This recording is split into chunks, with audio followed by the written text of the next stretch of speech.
कभी सोचा है कि क्या हो अगर कोई अपनी सबसे कीमती चीज, मान लीजिए एक चमचमाती फेरारी, बेचकर खुशी की खोज में निकल पड़े?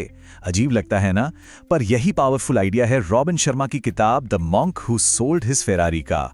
आज हम इसी कमाल की कहानी को समझेंगे, एक ऐसी कहानी जो सक्सेस की पूरी डेफिनेशन को ही बदल कर रख देती है। देखिए, इस किताब का पूरा सार इस एक लाइन में है। आंतरिक शांति के बिना सफलता खोखली है। मतलब सोचिए, क्या फायदा ऐसी सक्सेस का जिसके लिए मन का सुकून ही दांव पर लग जाए? बस यही एक सवाल इस पूरी कहानी की नींव है। तो इस कहानी के हीरो हैं जूलियन मेंटल, एक हाई प्रोफाइल लॉयर जिनके पास समझिए सब कुछ था, पैसा, शोहरत और हाँ, एक लाल चमचमाती फेरारी।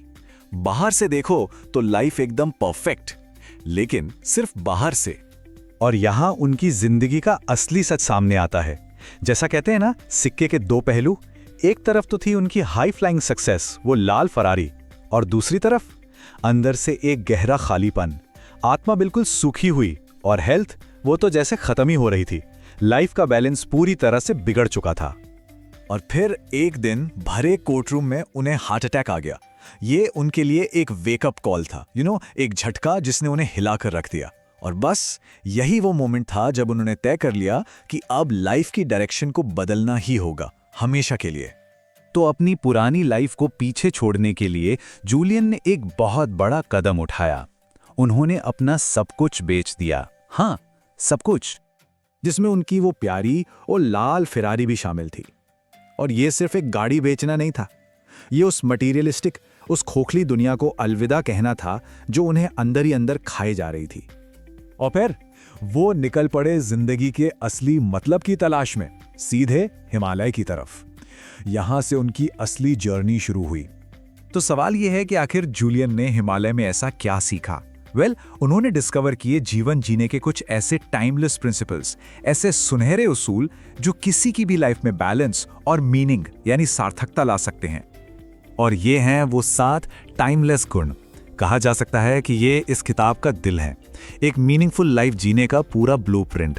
और इन सब में पहला और सबसे जरूरी कदम है अपने खुद के मन पर, अपने माइंड पर मास्टरी हासिल करना। क्योंकि हर बड़े बदलाव की शुरुआत अंदर से ही होती है ना? इसलिए पहला प्रिंसिपल कहता है, अपने मन को पॉजिटिव थॉट्स और ग्रैटिट्यूड से भरो। और दूसरा, माइंडफुलनेस प्रैक्टिस करो, यानी मेडिटेशन के जरिए हर एक पल में, हर छोटे से छोटे मोमेंट में पूरी तरह से प्रेजेंट रहो। सच तो यह है कि यही है अंदर की शांति की असली चाबी। ओके, तो जब कोई अंदर से शांत हो जाता है, तब बारी आती है अपनी बाहरी जिंदगी को एक डायरेक्शन देने की।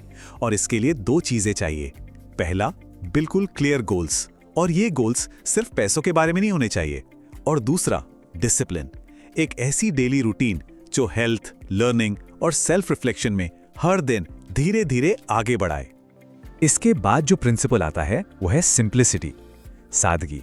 और हाँ, इसका मतलब बिल्कुल भी गरीबी या अभाव में जीना नहीं है।